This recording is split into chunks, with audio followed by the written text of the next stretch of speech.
Roadhouse is a movie.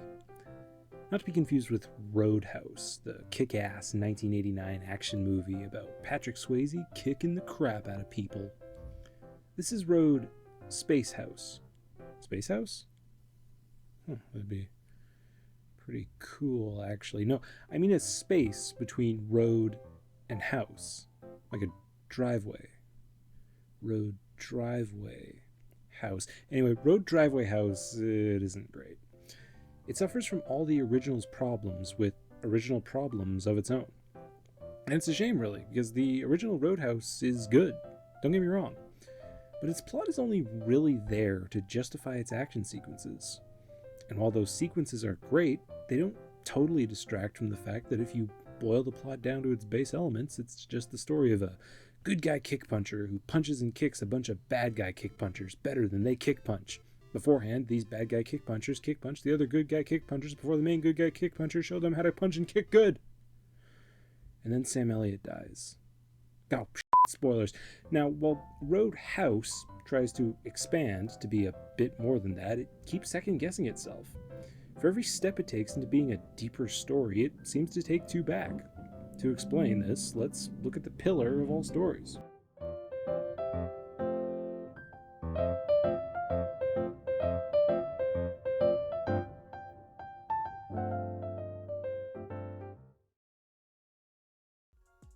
Now, Roadhouse has quite a few characters. Too many, if you ask me. Instead of going through them all, let's just focus on the most important one. Dalton. See, one of the biggest problems with the original Roadhouse is that Swayze Dalton isn't much of a character. He's just a punch kicker. And to Roadhouse's credit, they do attempt to inject more character into Gyllenhaal Dalton. The problem is, like a road or a house, a character is built on a foundation. Now that I think about it, I don't know if roads have foundations, but characters definitely do. Or they're at least supposed to. A character's foundation starts being built the moment they're introduced and continues building until around the end of the first act. Traditional 3-act structure dictating that the first act ends when the protagonist begins acting proactively. When a protagonist is introduced, especially one we as the audience are supposed to like, they're generally given something to do that makes us, the audience, like them. Generally, this is called saving the cat. When Dalton is introduced, he just kind of shows up, takes his shirt off in the ring where Post Malone beat up that dude from the I'm Only Human meme. I'm only human! And then someone whispers about how cool Dalton is, and Posty just kind of leaves. This is all to build this mystery around Dalton that the movie dives into, sure, but it doesn't really lead to anything. Now, the problem with this scene is it's really the movie's only chance to get us to like Dalton, or even really care about him, but instead it squanders that chance in favor of building the mystery around him. I don't know why it didn't do both. Like, instead of Posty being too scared to fight him, why not have him be an underhanded, dirty fighter? Show him using a move or a cheap trick that might not be illegal in this underground fighting ring, but is certainly frowned upon. Have Dalton notice this, and when he steps up to fight, warn him that it won't fly and that he wants a clean fight. Then, when Dalton gets the upper hand, have him try to pull the move, only for Dalton to counter it and finish him off with the next punch. Instead of just having a mystery, now you've built Dalton up as an honorable fighter. Which begs the question of how a guy like that ended up in this seedy underground fight pit. Wait a minute! That's almost exactly the mystery the movie was trying to create anyway. How about that? So Dalton gets the money for winning the fight, then immediately gets stabbed in the parking lot, but he brushes it off as no big deal. You sure you thought this all the way through? The whole point of this fight pit scene was for Dalton to get in touch with Frankie. Long story short, she owns the Roadhouse, and she needs a good bouncer to kick out the punks who are causing her a whole bunch of trouble, in exchange for a pretty hefty stack of cash. Dalton, being the reasonable fellow that he is, immediately rejects this. It's 20 grand, and judging by your car, you need that shit. Well, I like my car. Okay, that's gotta be more than you're making for whatever the hell you call this. Try Carter. Look, at least let me text you my number. Now, this is called refusal of the call. To quote from tvtropes.org, the character, typically the hero, receives a call to adventure, but at first refuses for some reason. Events then conspire to force them to accept the call. Think Luke Skywalker in the first Star Wars. He shows us this longing, this desire to get out and see the stars. And then he's given this golden opportunity to do so, but he can't. He has roots on Tatooine. He's got to stay and make the blue milk until the Empire comes and barbecues his aunt and uncle. Now, this moment serves two purposes. Not only does it force Luke to answer the call, but it makes his conflict with the Empire personal. Now, in Roadhouse, nothing really transpires to force Dalton to accept the call. At first he doesn't want to, then he drives in front of an oncoming train and he changes his mind at the last second and only has the tail end of his car get hit by the train. And then suddenly he decides he wants to work at the Roadhouse. The refusal is horribly misused in this movie. Quote again from TV tropes: when handled badly, this can result in the audience getting frustrated at the hero and or the writer for wasting their time. When Dalton makes it to Glass Key, where the Roadhouse actually is, he has this scene with Charlie. She's the part owner of the bookstore, and they have this weird, borderline creepy interaction where they talk about this tree that Dalton passes by on the way into town. The scene doesn't work because we don't like Dalton. We don't see him as the good guy. Just because he's the protagonist doesn't mean we're on board with everything that he does. I keep harping on this because this scene could be a moment to deepen our appreciation for Dalton. Later in the movie, the same guys Dalton needs to kick out of the Roadhouse come to start trouble around the bookstore. Why not just move that to Charlie's introduction so Dalton can come in and scare them off for her? The bookstore burning down near the end is his motivation to start taking the bad guys down, so clearly the film doesn't have a problem with Dalton coming to people's rescue. I won't go through every scene like this, but I think I've made the character issues with Dalton's foundation pretty clear. The audience not caring about Dalton isn't just a problem in the beginning of the movie, though. Because we don't really like Dalton by the time he starts work at the Roadhouse, it's not as much of a satisfying moment when he takes out all the hooligans causing a ruckus. Why do I sound like I'm 50? Compare this to the original. There's an issue at the Roadhouse. Dalton steps in, asserts himself, and deals with the problem directly. Sorry, we're closed. Well, then what are all these people doing here? Drinking and having a good time. Well, that's why we're here. You're too stupid to have a good time. Notice how there's a shift in tone when Dalton walks up to the guy with the knife boot. The punk is trying to be condescending while Dalton is direct, which forces the punk to be direct and leads to his ass being kicked. Now, I think this would be a good time to talk about this movie's action.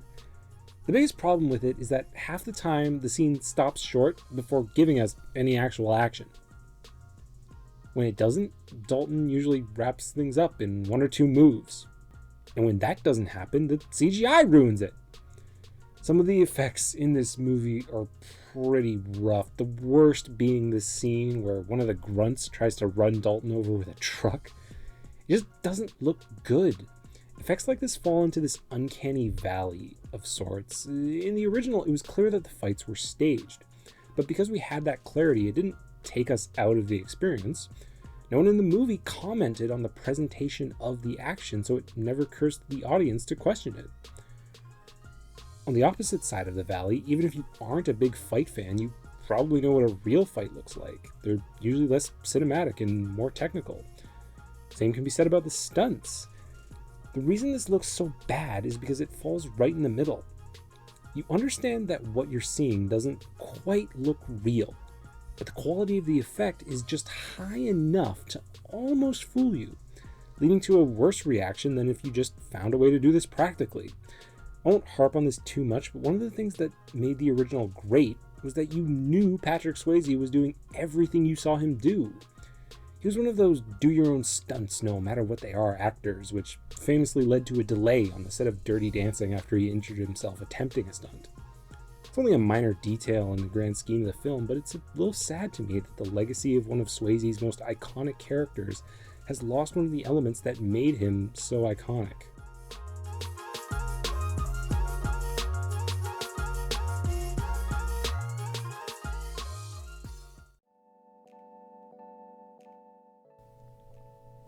You can more or less break down the plot by watching the trailer. Hell, you don't even really have to do that. See this picture of Jake Gyllenhaal and Conor McGregor having a standoff? That's about it. Alright, I'm kind of kidding.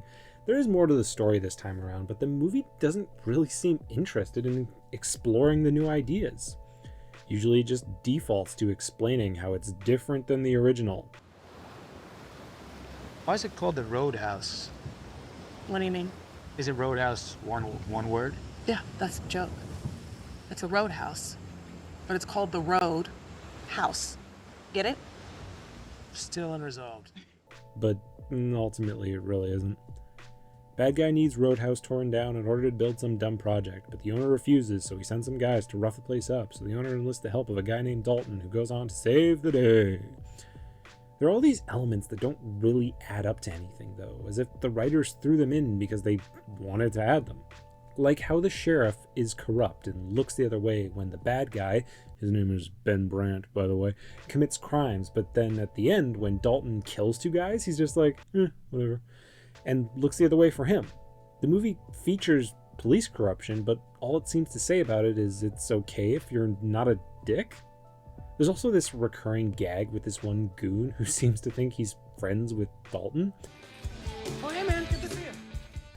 It's not funny at all. It really just ruins the tension in any scene that he's in. If there's a character in the movie that isn't taking the fight seriously, why should I? Now, plots are supposed to have twists, generally. One might say that the art of storytelling is about building an expectation, then either meeting it or subverting it. The twist in this film, I shit you not, is that Dalton is so badass that this whole time he wasn't trying hard enough. The thing he was afraid of is what he would do to the people he fights.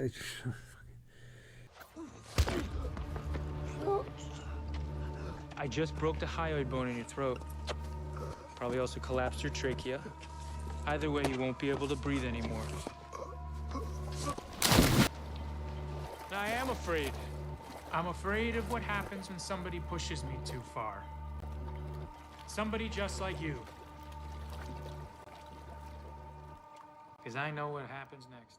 This is Morbius tier writing. I've read the same shit in Jeff the Killer fanfic. If you are at all interested in writing screenplays, please never let a line like this enter into your screenplays.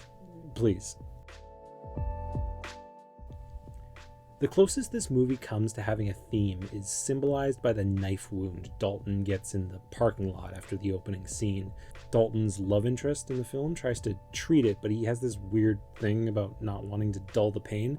I'll spare you the details. The idea is this. Dalton killed his friend in a UFC match a while back, so he's living this rough life to atone. He doesn't want to dull the pain. It's a way of him punishing himself. One thing, though, that makes no sense, because remember in the beginning when he pulls his car in front of the train, basically trying to unalive himself? That's the opposite of punishing yourself. That's trying to escape pain, not live with it. There's also a bunch of references to Westerns in the movie. Like, Dalton will have a conversation with Charlie, and she'll mention this, Western trope that he's emulating right now. The owner's having a little trouble, I guess, and I'm here to clean it up. That kind of sounds like the plot to a Western. Like, local townsfolk send for a hero to help clean up the rowdy saloon. That's why at the end he rides off into the sunset on the Greyhound. Now, an ending like that makes sense in a Western because one of the main concepts explored in that genre is freedom. But in Roadhouse, that idea isn't brought up at all. What's the moral here? Fight for what's right, but don't expect to enjoy the fruits of your labor? Now, I've been avoiding the elephant in the room. Conor McGregor is the worst part of this film, hands down. The guy can't act. Every scene, he just seems to be playing the persona he developed in the UFC. It's been a while since I've been clubbing. And maybe this goes without saying, but if we wanted to see that, we'd just watch one of his fights. Who the f*** is that guy? It almost feels like a moot point, because it's not like he drags an otherwise good film down. He's just a whole level of worse below everyone. So what do we make of it all?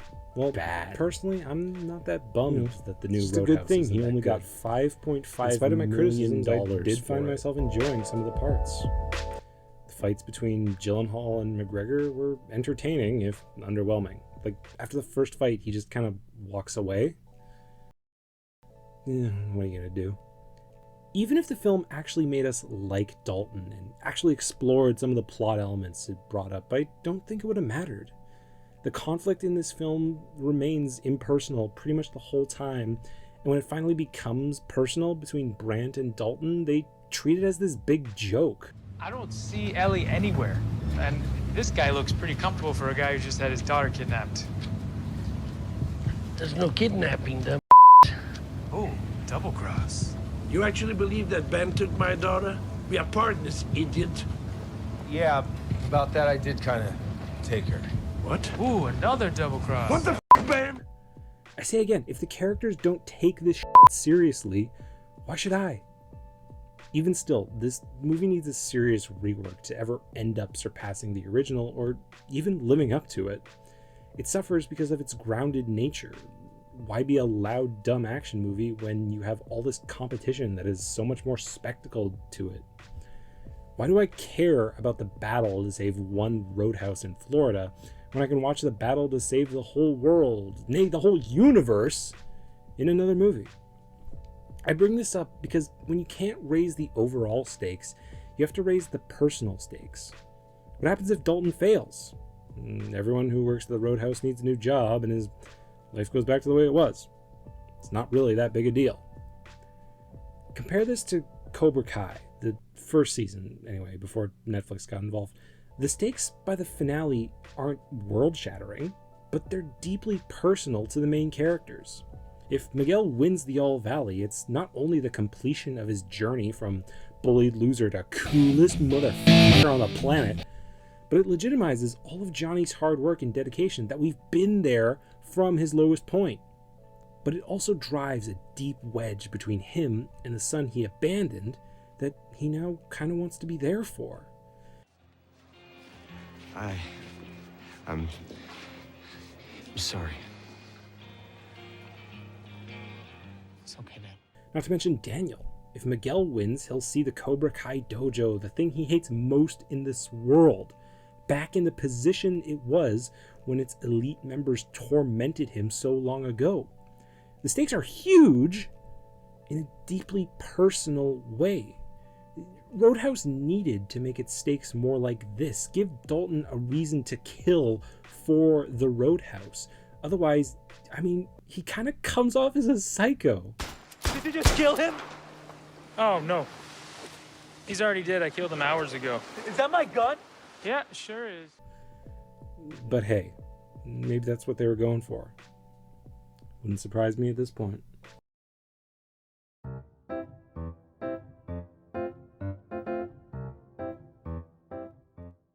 Hey, thanks so much for watching all the way to the end. I had a lot more to say about this movie than I thought I did. I really do love the original, and despite all the criticisms, I do think you should check this movie out. If you have any thoughts about it that I didn't really touch on, I'd love to hear from you. After all, you waded through my video. I have the patience to read through your comment. Anyway, I don't know what I'm going to be doing next. Maybe something about the live-action Avatar? Maybe that's too old news? I don't know. Let me know. Thank you for watching again.